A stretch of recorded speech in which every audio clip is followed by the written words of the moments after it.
Absolutni fantastika do'stlar. Bavariya umumiy 6-4 hisobda Real Madridni mag'lubiyatga uchratgan holda yarim finalga yo'l olmoqda va endi ular yarim finalda Paris Saint-Germain bilan bahs olib boradi. Real Madrid esa ketma-ket ikkinchi mavsum chorak finalda mana shu nuqtada o'z yurishlarini to'xtatadi. Xuddiki Barselona kabi va bilasizmi, ularning taqdirlari ham o'xshash bo'lib ketmoqda. Ya'ni Barselona ham Atletico Madridga qarshi qizil kartochkaning qurboni bo'lgandi va Real Madrid ham bu uchrashuvda so'nggi daqiqalarda qizil olib, ya'ni Kamavinga qizil oldi va Real Madridga muammolarni yuzaga keltirib maydonni tark etdi. Umumiy kartinada Real kurashli dastlabki daqiqalardan comeback ishtiyoqi ila maydonga tushdi.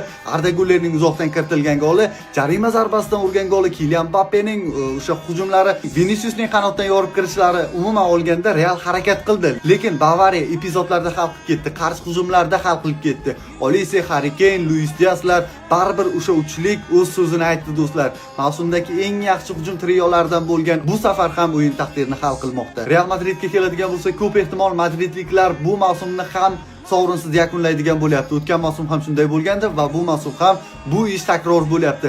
Sababi Chempionlar Ligasidan chiqib ketdi, Ispaniya Superkubogi va Ispaniya Kubogidan ham allaqachon chiqib ketgan. Ularda bitta faza qolyapti. Bu esa Ispaniya La Ligasi. Unda ham Barselonadan 9 ochko ortda qolmoqda, u yog'iga 6-7 ta tur qolgan. Shunday ekan, Real Madrid muxlislariga jamoalarni keyingi mavsum turnirlarda yaxshiroq qatnashishini tilagan holda shunchaki sabr tilaymiz.